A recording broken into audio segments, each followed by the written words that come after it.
Right.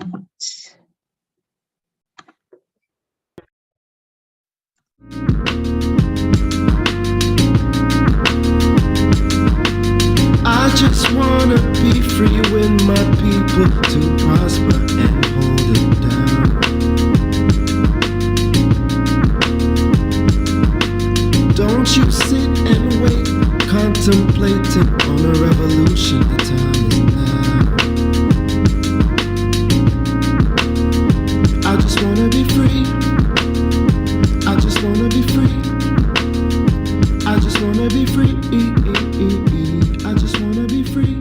Can't you see? Okay. Another episode of the Things I Wish I Knew About Money podcast. I'm your host, Kamille Smith. And we are at episode 81. My gosh. Before I start, I just want to do a special shout out to QuickBooks. So QuickBooks has been showing me a lot of love. Like if you're on my Instagram or WhatsApp, you would have seen like some things they did. I opened the box, but I didn't use anything yet. So I have a cap, I want to protect myself from the sun. I got a water bottle, so I'm about to use the next one. I got a scrunchie from XXL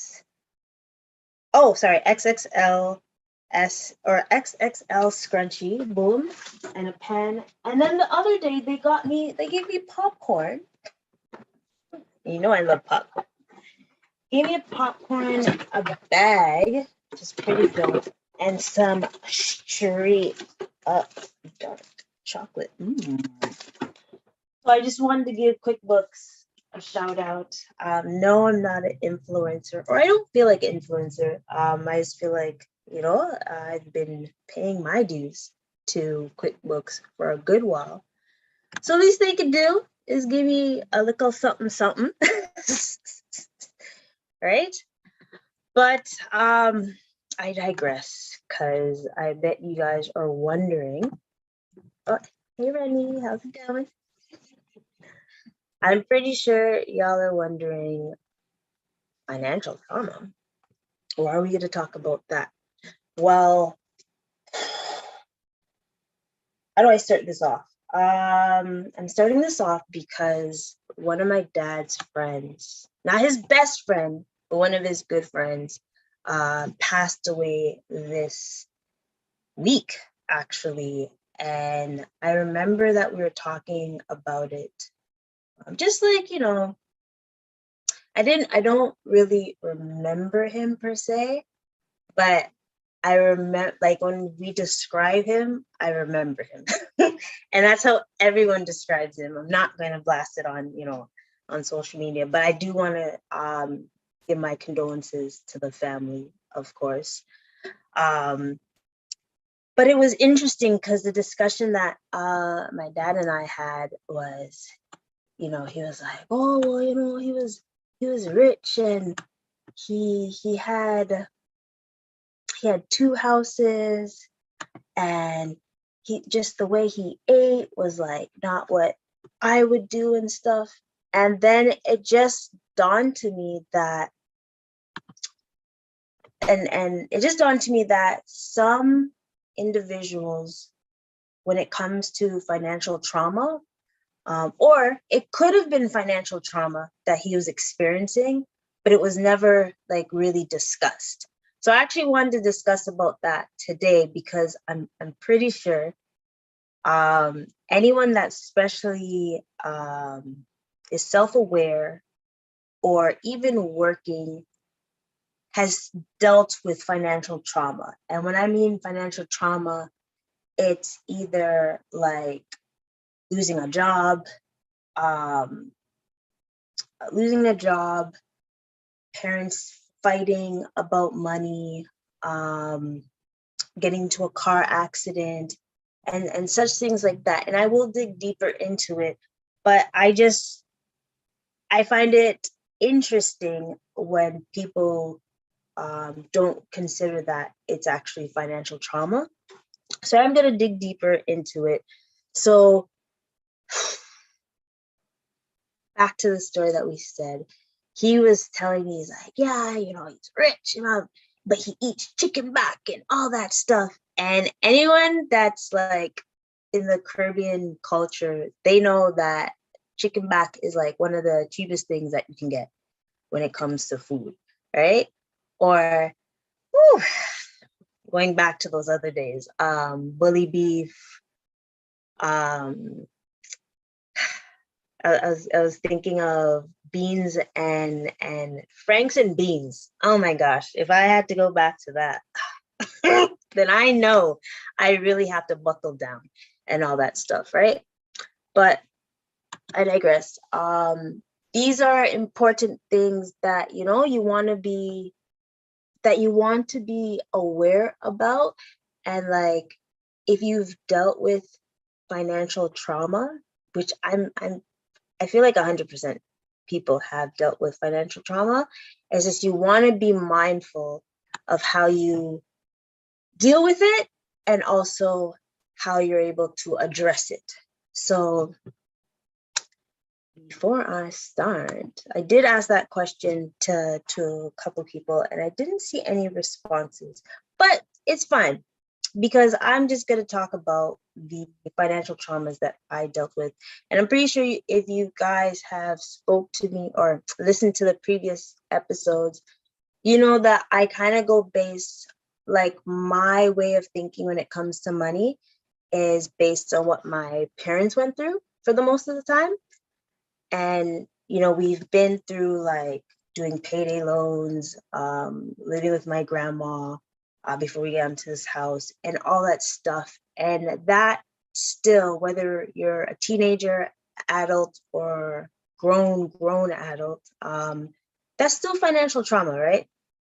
And you want to know the signs of having financial trauma. So, I did some research. On that. And I'm not gonna say how many signs, but there's a couple of signs. And before I even start, I'll basically try to explain it better. With financial trauma, it's basically things that have to do with your personal finance. And it's just, you get emotional and you just don't know how to deal with the financial trauma that's happening. And like I said, car accident, losing a job, or just getting into an emergency that you didn't even expect. There's been so many times where I'm pretty sure a lot of people have experienced it, like car problems. Nothing's worse than getting a car problem when you least expect it. But obviously, the ways to be able to handle that is with like having an emergency fund and budgeting and all that good stuff. But I wanted to mention one of the ways of knowing if you had financial trauma is actually financial avoidance. So anyone that's listening or watching, put up your hand if you've actually avoided your financial trauma. And that's like one of the biggest indicators that you've had trauma. Like I've experienced individuals literally not taking care of their books, like their bookkeeping. I've seen people just not take a look at their bank accounts and just be like, yo, out of sight, out of mind. If I don't see it, it's not happening. But that's not the case because or you have like bill collectors calling you nonstop, just trying to see when they're going to get their money back. And that is a big indication that you're dealing with financial trauma, right? The other one that is very common is underspending. And that was something that I had to try to explain to my dad. I was like, when So let me paint a picture for you. Most of our parents it migrated from a different country to Canada. So the way of their thinking, like especially when they were younger, is that they don't want to experience the same thing when they come here, and they don't want their offsprings, us children, they don't want us to experience the same thing, right?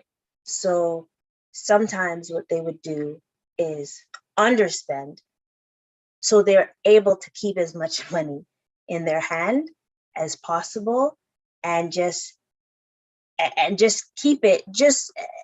And I'm not a financial therapist or anything, so I don't want anyone to feel triggered. It might be triggering to some, but I don't want you to feel a way that there's a right or wrong way of doing it, but there is ways to fix it in a sense, right? So underspending. So you're frugal, or you're barata or barato, depending on if you're a lady or a man. And I've been called that many times. So I get the the way of underspending, and that's just literally like counting your pennies. Like, yo, we're not gonna have I was gonna say hot girl summer, but no. We're not gonna be outside. You see how it's summertime, everybody wants to be outside? We're not gonna be outside. We're gonna be relaxing and all that stuff. But you want to be mindful about that, because you do want to enjoy your life, but you have to be mindful about how you're enjoying your life. And that is a trauma that could be in place by something that happened when you were younger. Like, you remember growing up and not having a lot.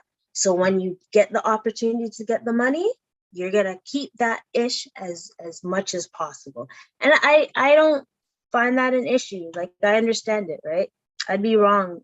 I'd be a hypocrite if I said there was an issue with that, because I prioritize certain things in my life that is important to me, that would be important to other people. Like, I like flying. I love traveling. So I rather save my money so I'd have the opportunity to travel. While others love shopping or love sports or love like other entertainment, so they rather do that. By all means, do you. But so there's financial avoidance, over underspending, sorry, and then obviously there's overspending. And that, once again, is that same concept, like, yo, I didn't have this money before, but I have it now, so I'm going to spend it, and do whatever I have to do to spend it, which obviously that's the opposite of underspending and underspending. So you want to be mindful about that, because even though it's a common response to travel, financial trauma, it's just basically spending too much. Like, you're going out every night, you're splurging on major purchases. And you know what? Now that I think of it, I've actually experienced that as well when it came to me grieving. There's just days I'm like, I don't care. I'm gonna eat whatever I want because it's gonna make me feel better. And then look upon my credit card, and I was like, actually, maybe this wasn't a good idea, right? So you want to be, once again, when it comes to these things, you want to be mindful, and it doesn't hurt to create a savings, or like a sinking fund, to be able to accommodate for the money, the things that you want to spend and keep you sane and all that stuff. Because I think another thing that happens is a lot of people are like, well, and this is a little, it's a little bit of a pet peeve, but to each of their own. I find that some of the older generations, not all, some, I'm talking about like, older generations like baby boomers, um, is it Gen X? Yeah, Gen X. They love to say, well, I can't take this money with me, so I might as well spend it all. But at the same time, what about generational wealth? What about your offsprings, and how are they going to be able to cope after you've passed? So are you, like, you're not taking the money with you, guaranteed, right? So why not have a way where you can live your life, of course, but you also have money that will last generations and generations. And you never know, your offsprings might name something after you, so your legacy can live on, right? So that's something you want to think about when it comes to that. The other one is lack of boundaries. Lack of boundaries. It is an example, and I think it's oof, I think I've experienced all of these. Now that I think of it, I think I've experienced, like, I can't say the financial avoidance I've experienced, but there's been times where, I was just like, I don't want to do my budget today. I'm just gonna do me. But I never, like, for a long period of time, didn't see like where my money was going. But lack of boundaries is basically undercharging or under earning, not negotiating raises yourself, and not making clear payment terms on contracts. So, and wow, now that I say that out loud again, I think that is triggering, because sometimes you actually, and if you guys remember the episode I said, do you value yourself? You kind of lose, self-conscious, sorry, you kind of lose self-esteem and your self-confidence when it comes to earning money or receiving something. You get that imposter syndrome, like, do I even deserve to get this money, and all this stuff. And yeah, absolutely, of course you deserve it. Like, if you're doing the job and you're doing it correctly, why wouldn't you be able to deserve it? So don't set yourself short when it comes to boundaries. And boy, oh boy, boundaries. How to solve those? Well, you know what? To be able to solve any of these signs that I've mentioned, and in the chat, or anyone that wants to come to me afterwards, which one have you experienced? Have you experienced financial avoidance? Have you experienced underspending? Have you experienced overspending? Or do you have lack of boundaries? Because those key factors play a part. Like, it's really tricky, right? To be able to have control of money, and the way that you see money, or how you experienced it when you were younger. I can tell you that I've experienced all four, and I think the reason is because every milestone that we've hit, we've kept going up. And I definitely know that I would hate for, like, all the hard work that my parents put in, and it goes out in so that is one thing that I try to strive, is I need to make sure if anything, right now, I would be in the underspending aspect, and making sure that I'm mindful about where my money is going or how my money is doing, so I'm able to push through and just keep going in a sense, right? Um, so I'm just excited to hear any comments. So anyone that wants to put comments, by all means, you could do that up. How to resolve these issues? Well, the first things first is knowing that there's an issue, because I think that's one of the issues. No one ever wants to confront that they have financial trauma. Whether you, and we're still in a pandemic and we're still trying to adjust, but a lot of people lost their jobs in the pandemic in 2020. A lot of people lost someone, so their finances changed drastically. A lot of people switched careers to see if they were able to do something that, makes them level up and stuff. Like Rennie, she was mentioning a lot of tech jobs that are happening, and don't get me tempted. I'll definitely want to get into that. But these are some things that happen. Individuals, you really want to think about, so I lost my job or someone has passed, and what do I do now? Do I want to be am I, whatever happened in 2019, am I in a better position now? Or do I need things to work very, very well? What can I do? So first things first is you need to realize something is wrong. And if there's something wrong, how are we going to fix it? So if you're a person that is a financial avoider, you need to get your shit together. Point blank, period.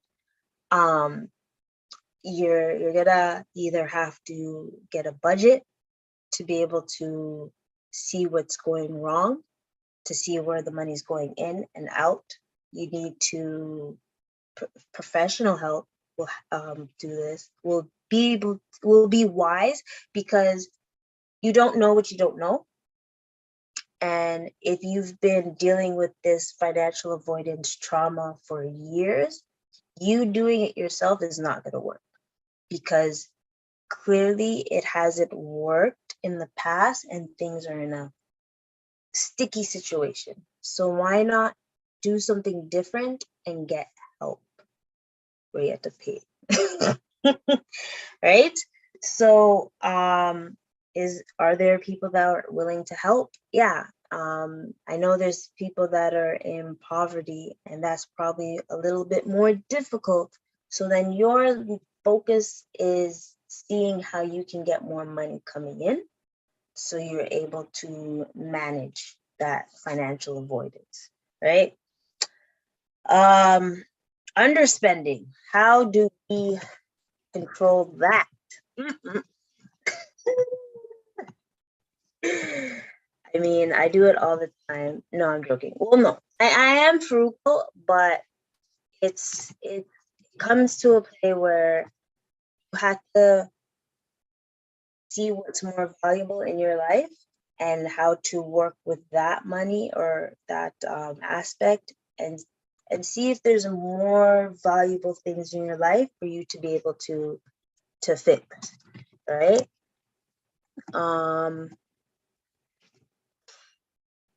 Overspending. Well, that one's no brainer. Sorry, I shouldn't be so aggressive. But when it comes to overspending, that means you aren't mindful about where your money's going. So you're going to have to be more mindful, and you have to reduce your spending. And most likely your financial mindset is a little off. So you want to try to fix that situation, and also, once again, get help, get a professional to help you with your spending habits, because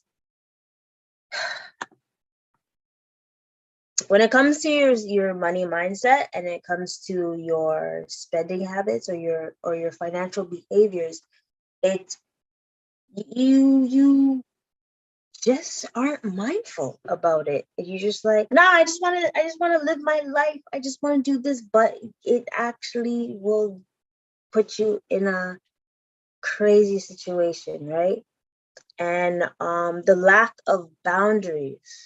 Ooh, that that has to do with your inner self. You're gonna have to learn to know your worth, and also be able to do some research. So, example, what gonna give you guys example of what I've done. And I know someone's gonna laugh because they're always like, there's always someone saying like, Kamille, you're just too nice. That's the issue. Actually, yeah. People think I'm just too nice. Or some people think I'm too nice. So when I just started with Fitness, it started with taxes or bookkeeping. Bookkeeping, I was volunteering. Taxes, I was doing it little. I think I was looking at like those billboards. You see where they say, "Oh yeah, $10, $25, do that." I didn't go that low. I was not going to go that low, but I did my research and saw like the basic, like how much people spend basically on doing their taxes, and I saw the market value of it, and I noticed that people were accepting it, and they were like, "Yeah, all right, cool, let's do that." And then someone told me once, if no one ever if everyone says yes to your price, then you're too low. And I was like, really? Like, yeah, you're too low. Like, there's gonna be times when people can't afford you, and that's okay. Or like when it comes to negotiating your raise, there's gonna be times when you dang well know you deserve a raise, but then you see people not people just overpassing you and not giving you a raise.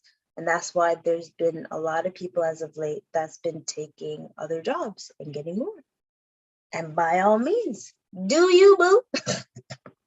Do you, wherever you're able to get the money, do that, because you want to stop leaving money on the table, and you also want to learn to value yourself and to stick with these boundaries that people are crossing. Trust me, people will cross you. Like, sorry, people not cross as in bad ways, but people will only do what you let them do, right? So if you want to price yourself at, let's say, $1,000 an hour, but they're like, nah, you should be only doing 100. No, they don't value you. So go to the people that are able to respect you and do $1,000 an hour. That's just a big figure that I just gave. I'm not saying that's how much I charge. I promise. I promise. Not yet. Not yet. But also, yeah, just learn those boundaries that you face. And also, what's another way to solve these problems? Teamwork. I like the saying, but I don't like the saying quality of life. So, example, and I don't want to keep bringing up my dad's friend. So instead of him always buying like chicken back and stuff, there's probably times that he could have bought some chicken breast or chicken wings, something more nutritious, sorry. So he's able to think about his health, because health is wealth as well. So if you kind of, and actually, yes, with the understanding, there's times when people will not put their health into play when it comes to spending, and that deteriorates the quality of your life. So you want to always be mindful of how you're spending, and even like spending too much. Like, You know Gucci sandals? What is wrong with the sandals at, I wanted to say Joe Fresh. There's nothing wrong with getting sandals from Joe Fresh and stuff, right? So I just want folks to be mindful of the things that they're doing. Also, using money as a tool and not thinking money is the root of all evil. Um, uh, Money is not a root of all evil. As long as you use it correctly and use it as a tool to be able for the money to work for you. And also think about it. If you have enough money, you can also donate for a better cause. Like I'm actually thinking of doing like a scholarship. It's in the works. I'm just thinking about it. I shouldn't have said anything at all right now, but it's just a thought that I have, something to keep my mom's name going. And like I said before, there's nothing wrong with having money as long as you use it correctly with the tools that you have. And what's another way to I think having a team as well, like a financial planner or a financial advisor in your works, or a financial coach, to be able to help you with all of these financial behaviors that you have, because there's the financial behaviors that you have are rooted into financial trauma as well. Because if you keep thinking, oh, I'm just bad at money, I'm horrible, or oh, I just don't understand money, then you're never going to understand it. And then you're never going to get better. So instead of like, I feel like educating yourself and just being able to, read books, listen to podcasts, listen to podcasts, listen to audiobooks and stuff, and you'll be able to start having a positive financial behavior or positive money mindset on how to be able to handle these financial traumas that you've dealt with in your past. Also, there are steps to it. I can't find them right now, surprisingly. But I think so what I said previous week, or how tips to handle recession, like paying off debt, that's one way that you can help yourself, and having a budget, and also getting help. Professional help works. And it's funny because I actually looked for an article, and funny story, but this is more aligned with investing. So 3 million Canadians actually stopped using a financial advisor in 2021. And I think the reason why was because more people had time to actually want to do it yourself investor. And I'm going to just say this. And I'm saying this because I can relate. There's nothing wrong with being a do-it-yourself investor, because I always advocate educating yourself, learning everything.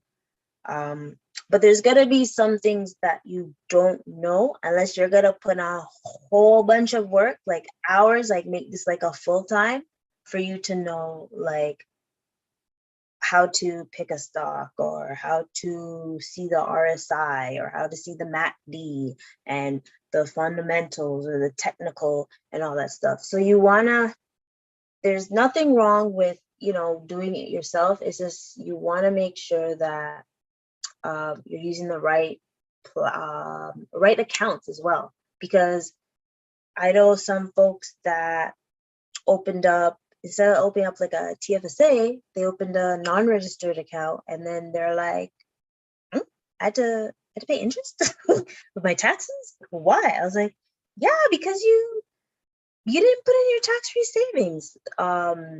So if you're going to like have dividends, there's nothing wrong with having your tax-free savings because you already got tax on that stuff, and you know. But I digress. Yeah, it's actually crazy. 10%, but 3 million Canadians plan to stop using financial advisors in 2021 and manage their own. 43%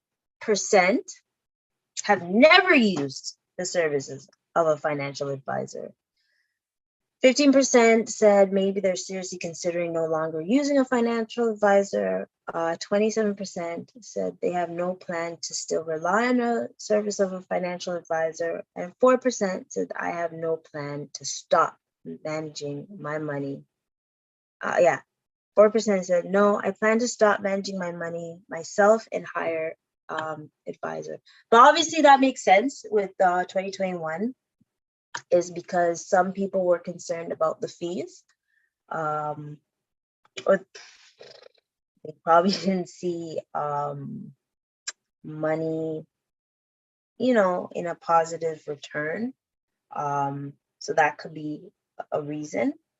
And it's mostly millennials that said that they're going to stop working with a financial advisor and just do it themselves. But like, again, if you're going to do that, it takes a lot of work. It takes a lot of work, right? There's also another study that shows I've never used the services of a financial advisor, and it was actually neck and neck with baby boomers and Generation X. Like, I see that. But like millennials, like me, were more like 40%, while baby boomers and Generation X are 46, 45. And then, I don't know what to call them. The ones younger than millennials are like 44%. And it's kind of sad to me because and this is again, goes back to the financial trauma. If you've experienced like drastic stuff that happened to you in the past, like dead broke and stuff, and then you finally get money. Remember, last week I said there's 36% of high earners that are living paycheck to paycheck. And part of that high earners are in the millennials that have never used a financial advisor.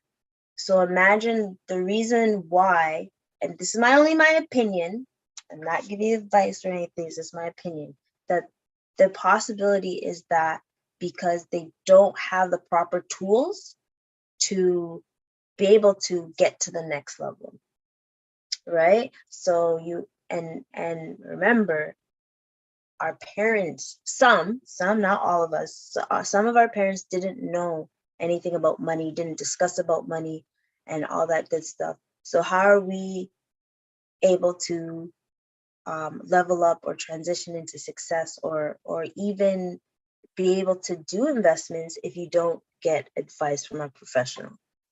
So it's actually ironic that like baby boomers and Generation X, more than almost half have never used a financial advisor. There are some that are seriously maybe I am seriously considering no longer using a financial advisor, especially in 2021. I get it. There's only a small percentage, 2% in as a senior, I'll say senior, not no disrespect, 2% say they are going to stop using their financial advisor, and 15% kids, young adults 18 to 24 are saying they're going to stop using a financial advisor. I mean, if they have time to educate themselves, by all means, boom, bam, bam. There's also another article that I saw that too few Canadians have or understand an in-depth financial plan. And I'm not looking in the chat. I should be looking in the chat to make sure that no one asked me a lovely question about this. But I want to say 1/3 of the poll felt they knew a lot about financial plan until they actually took in. Because I've done a comprehensive financial plan, and that ish is, to me, it was fun, but it's a lot. It's, you're talking about budgeting, you're talking about debt, you're talking about insurance, taxes, estate, retirement planning, investing, all this holistic financial plan. And I think like half of people only think about budgeting, and half of people like only think about like their taxes. So I haven't, it prove me wrong if you've actually done a financial plan, but I haven't heard anyone in my circle or anything that has done like a serious financial plan. Budgeting is cool and all, but you have to get the whole holistic approach to be able to understand where your money's going. And that goes back to like the financial trauma. Like if you experienced things like 10 years ago or 15 years ago and you haven't done anything to like change that, time is now. The time is now. So you're gonna have to, you're gonna have to save some money and literally find someone like myself that's able to help you. Like I said, I am working on my CFP, so I really am looking forward to doing that. And it was actually good because 61% of Canadians reported having a financial plan. Most of them focused exclusively on investments. And I figured that, especially now as of late. And 3/4 of Canadians who said they used a financial advisor have a plan reported that the plan focuses exclusively on investments. So it'd be really good to see what happens in the later years and stuff, especially with our generation. I feel like hopefully, I know everyone wants to do it themselves. They want to be self-taught and stuff, but you're gonna be missing out on some things because, like, yeah, you can hear from me on YouTube, but you're not gonna get like an in-depth educational thing unless you like have one-on-one with someone to be able to explain things if you're confused and all that good stuff. And I also wanted to go back to the financial behavior again, just quickly.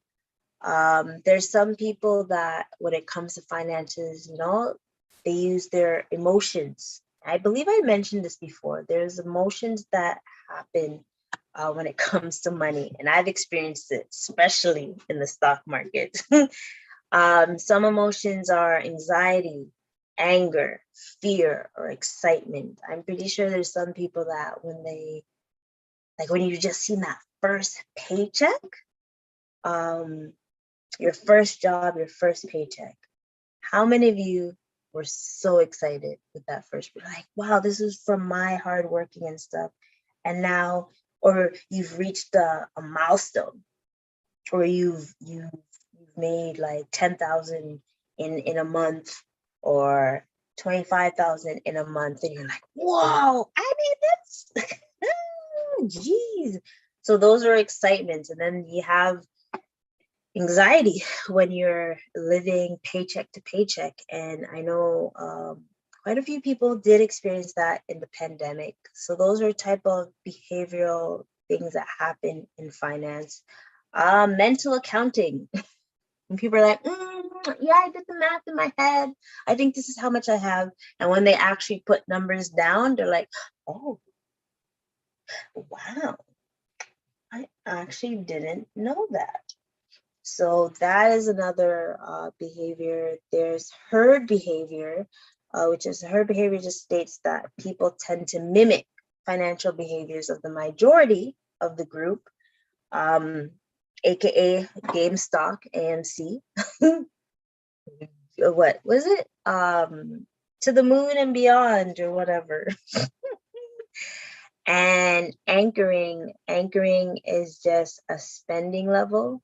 That has to do with like budget levels. So you're just able to focus on your spending habits.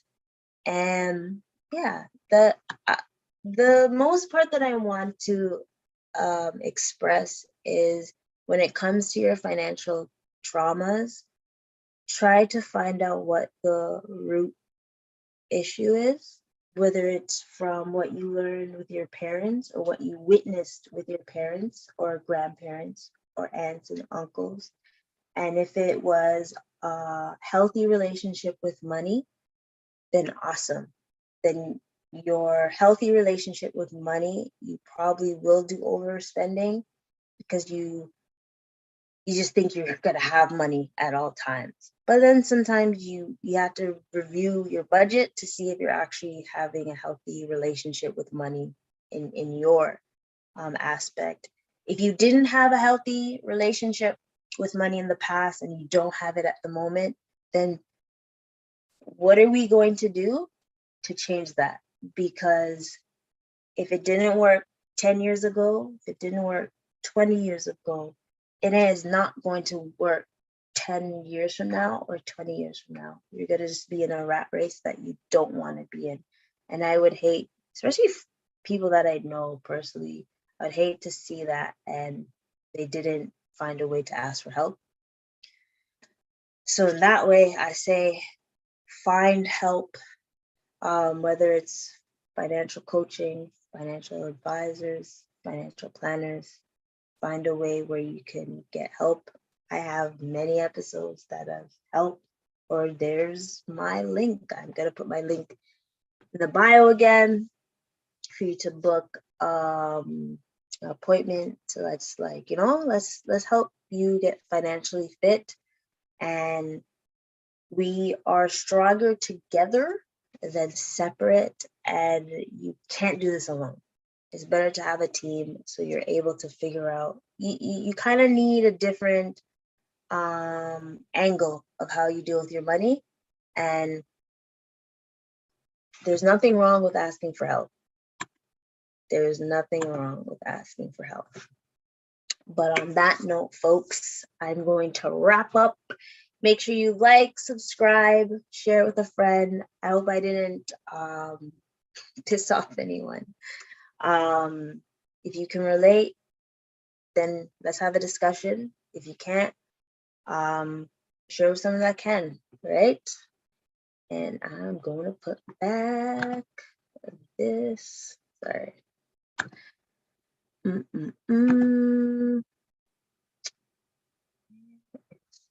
That photo. Yeah, make sure you like, subscribe, and big up QuickBooks again. Because they are really nice to me these days. I'm actually surprised.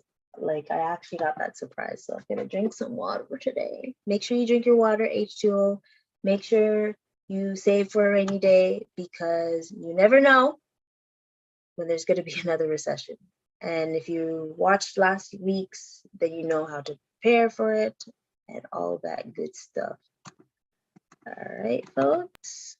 And on that note,